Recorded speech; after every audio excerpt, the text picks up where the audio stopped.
Hello students. BCom part second में income tax में आज हम जिस टॉपिक पर डिस्कस करने जा रहे हैं वो है set of and carry forward of losses, हानियों की पूर्ति एवं आगे ले जाना। देखिए, आयकर अधिनियम की धारा 70 से धारा 80 तक एक असेसी को यह सुविधा प्रदान की गई है कि वह अपने एक शीर्षक की हानि को, एक हेड के लॉस को किसी दूसरे शीर्षक की आय से किस तरह से पूरा कर सकता है, और यदि हानि आय से अधिक है तो कितने कर निर्धारण वर्षों तक उसे आगे ले जा सकता है। देखो, इनकम टैक्स में हमने 5 हेड्स ऑफ इनकम डिस्कस किए: income from salary, income from house property, income from business and profession, income from capital gain and income from other sources. तो ये जो 5 हेड की इनकम हमने जो डिस्कस की और करदाता की असेसी की जो हमने टैक्सेबल इनकम ज्ञात की, तो ज़रूरी नहीं है हर बार असेसी को हेड से आय हो, कई बार हानि भी हो जाती है। तो हानि की दशा में क्या करदाता को कोई ऐसी सुविधा है कि वो अपनी इस हानि की पूर्ति कर सके? इसी को ध्यान में रखते हुए आयकर अधिनियम में धारा से 70 से लेकर के 80 तक जो है ऐसे प्रावधान, ऐसी धाराएं दी गई हैं जिसमें करदाता अपनी एक शीर्षक की हानि को 2 तरह से पूरा कर सकता है, या तो उसी हेड के दूसरे सोर्स से या दूसरे हेड से। तो हम सबसे पहले यहाँ 2 बिंदु हमें डिस्कस करने हैं, एक तो सेट ऑफ लॉसेस और दूसरा कैरी फॉरवर्ड ऑफ लॉसेस। तो सबसे पहले हम डिस्कस करेंगे सेट ऑफ लॉसेस, हानियों की पूर्ति। देखो, इसमें 2 बिंदु हमें डिस्कस करना है। पहला तो किसी एक शीर्षक की जो एक स्रोत से जो हानि हो रही है उसे उसी हेड के दूसरे सोर्स से हम पूरा करें। फॉर एग्जाम्पल, मकान संपत्ति में मान लो एक मकान से यदि नुकसान हो रहा है तो मकान संपत्ति से आय शीर्षक में दूसरे मकान की आय से उसे एडजस्ट करना, उसको सेट ऑफ करना। तो एक मकान की आय से दूसरे मकान की हानि को जब हम सेट ऑफ करते हैं तो वो कहलाता है एक ही शीर्षक के एक स्रोत की हानि को उसी शीर्षक के दूसरे स्रोत की आय से पूरा करना। दूसरा होता है एक शीर्षक की हानि को दूसरे शीर्षक की आय से पूरा करना। जैसे मकान संपत्ति की जो हानि है उसे बिजनेस एंड प्रोफेशन की इनकम से सेट ऑफ करना। तो पहले हम पढ़ेंगे एक हेड के एक स्रोत की हानि को उसी शीर्षक के अन्य स्रोत के लाभ से पूरा करना। तो देखो, आयकर अधिनियम की धारा 70 में ऐसी व्यवस्था की गई है कि यदि किसी करदाता को किसी शीर्षक के एक स्रोत से हानि होती है परंतु उसी शीर्षक के अन्य स्रोत से लाभ होता है, तो वह धारा 70 के अनुसार एक स्रोत की हानि की पूर्ति दूसरे स्रोत के लाभों से कर सकता है। परंतु इसके कुछ अपवाद हैं। उन अपवादों को ध्यान में रखते हुए ये जो लॉसेस हैं इनको हम इस तरीके से, ये जो धारा 70 के प्रावधान जो है वो उन पर पूर्णतया लागू नहीं हो सकते। पहला, दीर्घकालीन पूंजी हानि केवल दीर्घकालीन पूंजी लाभों से ही पूरी की जा सकती है, अल्पकालीन पूंजी लाभों से नहीं। जबकि अल्पकालीन पूंजी हानि को दीर्घकालीन पूंजी लाभों से पूरा किया जा सकता है। इसी तरीके से सट्टे के व्यापार की हानियाँ केवल सट्टे के व्यापार के लाभों से ही पूरी की जा सकती है, अन्य व्यापार के लाभों से नहीं। हालांकि अन्य किसी व्यापार की हानियाँ सट्टे के व्यापार के लाभों से पूरी की जा सकती है। इसी तरीके से धारा 35 AD में वर्णित किसी निर्दिष्ट व्यवसाय के संबंध में ज्ञात की गई हानि को केवल इसी धारा में वर्णित अन्य निर्दिष्ट व्यवसाय के लाभ से पूरा किया जा सकता है, अन्य किसी आय से नहीं।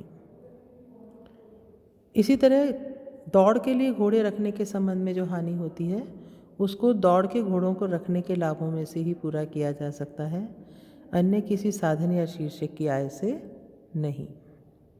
लॉटरी, वर्क पहेली, जुआ, शर्त आदि की जो आय है उनके संबंध में कोई व्यय, कोई छूट स्वीकृत नहीं होती। इस प्रकार इन मदों की हानियाँ ना तो अपने ही स्रोत की अन्य आय से पूरी हो सकती है और ना ही अन्य स्रोत की आय से पूरी की जा सकती है। इसी तरह करमुक्त साधन से होने वाली हानि की पूर्ति किसी भी कर योग्य आय में से नहीं की जा सकती। हमने मान लीजिए किसी सोर्स को टैक्स फ्री कर रखा है और उसकी इनकम टैक्सेबल ही नहीं है, तो ऐसी स्थिति में कभी यदि उस सोर्स से हानि होती है तो वो किसी भी दशा में उसकी पूर्ति नहीं की जा सकती। तो ये कुछ अपवाद हैं जो हमने देखे, जिसमें हम एक हेड के एक स्रोत के लॉस को, एक सोर्स के जो लॉस है उसको हम उसी हेड के दूसरे लॉस से भी सेट ऑफ, दूसरे इनकम से भी उसको सेट ऑफ नहीं कर सकते। अगला हमारा इसमें आता है एक शीर्षक की हानि की पूर्ति दूसरे शीर्षक की आय से। ये जो प्रावधान है सेक्शन 71 में इसके प्रावधान बनाए गए हैं। तो इस धारा के अंतर्गत सबसे पहले हम पूंजी लाभ शीर्षक के अंतर्गत हानि को डिस्कस करेंगे। पूंजी लाभ शीर्षक के अंतर्गत ज्ञात की गई हानि, चाहे अल्पकालीन पूंजी हानि हो या दीर्घकालीन पूंजी हानि हो, उसकी पूर्ति अन्य किसी शीर्षक की आय से नहीं की जा सकती। इसे हम कैरी फॉरवर्ड कर सकते हैं, लेकिन इसे किसी दूसरे हेड की इनकम से सेट ऑफ नहीं किया जा सकता। इसी तरह से व्यवसाय अथवा पेशे के लाभ शीर्षक की यदि हानि है तो उसे वेतन शीर्षक की करयोग्य आय से पूर्ति उसकी नहीं की जा सकती, परंतु उसकी पूर्ति इसके अलावा मकान संपत्ति से आय, पूंजी लाभ या अन्य साधनों से आय से हम कर सकते हैं। परंतु अन्य साधनों से आय के अंतर्गत भी हम आकस्मिक आयों से इसकी पूर्ति नहीं कर सकते। मकान संपत्ति से आय शीर्षक एवं अन्य साधनों से आय शीर्षक की हानि जो है उसमें भी देखिए, आयकर अधिनियम की अन्य व्यवस्थाओं को अगर हम ध्यान रखें तो इस शीर्षक की हानि की पूर्ति किसी भी शीर्षक की आय से हो सकती है, परंतु कर निर्धारण वर्ष 2019-20 से एक व्यवस्था कर दी गई है जिसके अंतर्गत मकान संपत्ति की आय शीर्षक से होने वाली हानि यदि 2 लाख रुपए से अधिक है तो ऐसी हानि की पूर्ति किसी अन्य शीर्षक की आय से नहीं की जा सकती है। पूर्ति न हुई शेष हानि को अगले वर्षों में पूर्ति के लिए आगे ले जाया जा सकता है। तो 2 लाख रुपए से अधिक की हानि है तो फिर वो किसी के भी साथ सेट ऑफ नहीं होगी। हाँ, उसे कैरी फॉरवर्ड कर सकते हैं, उसे आगे ले जा सकते हैं और इसी शीर्षक की आय से उसे सेट ऑफ किया जा सकता है। अन्य शीर्षक की आय से पूर्ति करते समय ये बात ध्यान रखने की है कि ऐसी हानियाँ जो अपने ही शीर्षक के अन्य स्रोतों से पूरी नहीं की जा सकती, जो हमने देखी थी सेक्शन 70 में, जैसे दीर्घकालीन पूंजी हानि है, सट्टे के व्यापार की हानि है, सेक्शन 35 AD में निहित हानि है, या आकस्मिक जो